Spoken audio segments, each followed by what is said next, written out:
Right now it is time for us once again to visit the pages of Main Street Magazine. You can find Main Street Magazine throughout our tri-state region at various locations, absolutely free of charge, and also a companion on the web, mainstreetmag.com. And on a Tuesday morning, we end up chatting with Thorin Christian about it. Thorin, good morning. Thanks for joining us. Good morning. How are you? I can't complain, That's good. That's always a better thing. Us golfers have a term, on the right side of the dirt, and we move. And with that being on the right side of the dirt, it's a perfect lead-in because I like the story because this week with the Sharon Playhouse doing two things. One of them is a cemetery walk where they've got a lot of actors and everything like that. And then they have, of course, a Little Shop of Horrors on Sunday. But Hard History is the story. Hard History in Northwest Connecticut and the Berkshires. Yeah, so obviously October issue is our history issue. So we have an assortment of stories, and Rona was kind enough to share this with us, looking at the hard history of that area and some of the things that are uncomfortable to talk about that happened here. And some of these topics are such as slavery, and the treatment of certain people is very much on our subject today, even to discussing.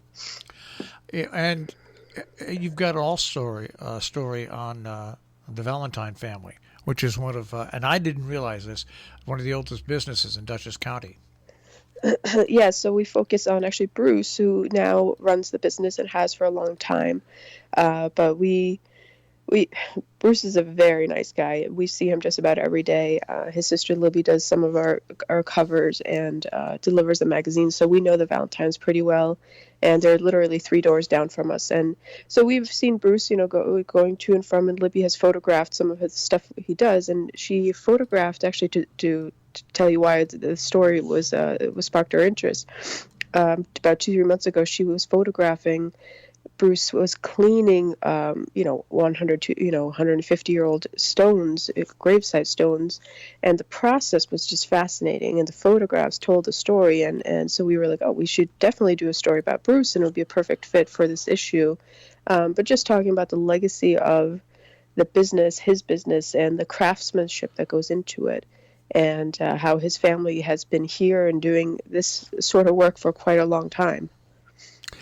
All right. Once again, we're speaking with Thorin from Main Street Magazine at your newsstands and pickup locations throughout the area, and also on the web, Main Street Mag. I knew about the Housatonic Heritage Area before it was even formed. Dan Boliani, who used to be, I think he is with the Interlake, was a major part of that. And now the Housatonic Heritage History Tours are really a staple, even though this was a strange year. Once again, yes. It's a great organization, and Mary O'Neill's got a story about that.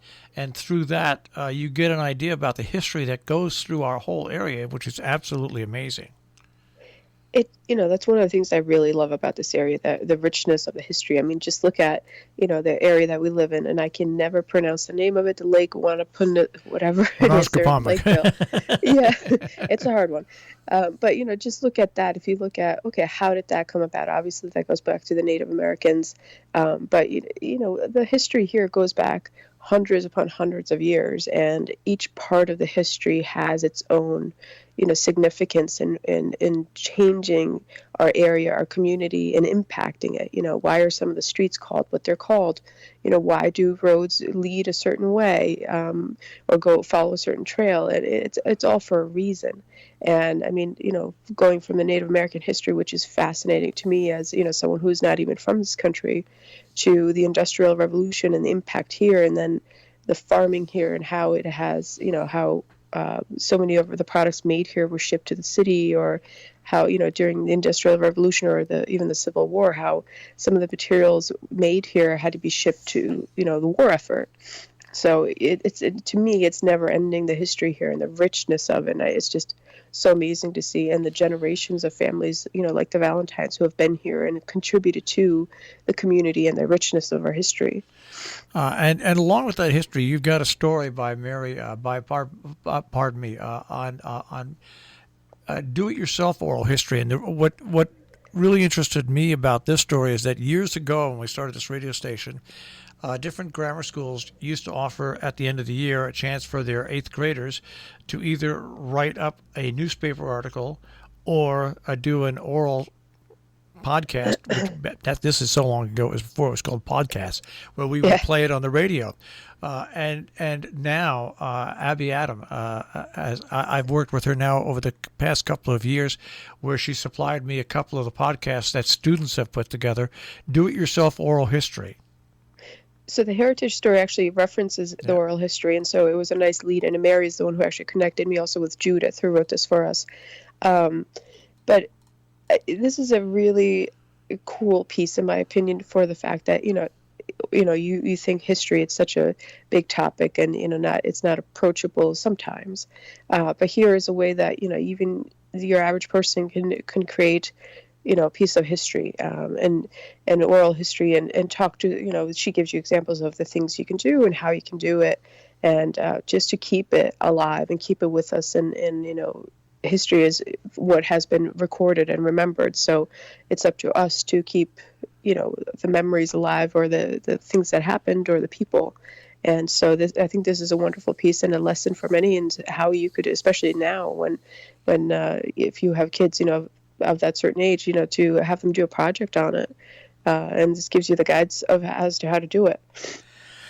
And another story which has a personal connection to me, and I saw the pictures, and that is your story on reflecting on Sullivan County's resort scene. And the reason that has a connection to me, my father was a big-time comic in the 1950s, okay? Mm-hmm. And he used to perform at the Concord all the time, the Concord Resort Hotel. And we used to get to go in the summertime, and when my father would perform there for 2 weeks at a time, we got to stay.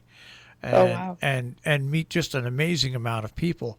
But the resort scene in our area, and this is, of course, you're talking about specifically Sullivan County, but even here, we used to have major resorts here, like in Lakeville, and it was an amazing scene what would happen up here on the weekends and in the summertime with these huge resorts.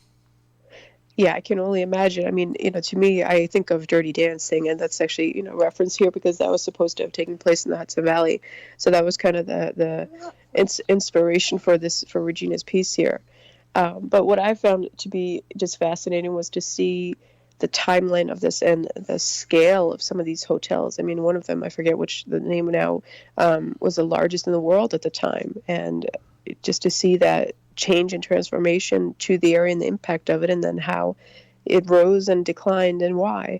And I feel like perhaps, you correct me if I'm wrong, but I think we have another surge, not necessarily in resorts, but in this being a destinations area right now.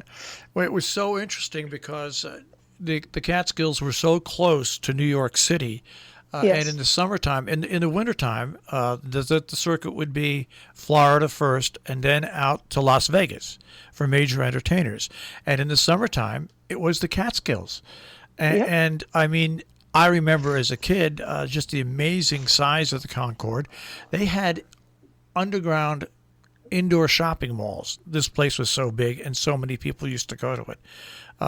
And every major act performed all these places. And it really is a unique part of our area. And as I said, even over here in Connecticut, we had some of those resorts in Lakeville and stuff. So this was a big time area. And now, once again, it's always been an area for people to have weekend homes. But now, even more with the pandemic, people appreciating how close you are to New York now, of course, with the railroad and everything. Once again, people are coming to stay here. And I can say that once again because my brother's daughter moved up here. She works in New York, but they moved up there. They bought a house in Cornwall. And she now commutes into the city 1 day a week. And she does the rest from her home. And she works for a major ad agency. So it's interesting how it's not entertainment, but once again, this area is another big draw for people from big cities. It is. And hey, we know why. We think it's pretty awesome up here, and everything that it has to offer, from the history to the amenities and to entertainment and food even. So we get it. So this month's Main Street Magazine history, and I'm telling you, it's history that you can delve into, because I don't want you to think it's instructional history. It's informative history if you don't know about these things. And we've only just scratched a couple of the stories that are in Main Street Magazine at mainstreetmag.com. Thorin, we'll speak to you again next week. Sounds good. Have a good week. All right, take care, Thorin. That is Main Street Magazine here on Robin Hood Radio. And once again, you can find them on the web, mainstreetmag.com, and throughout our region, with their available free pickup of their magazine as well.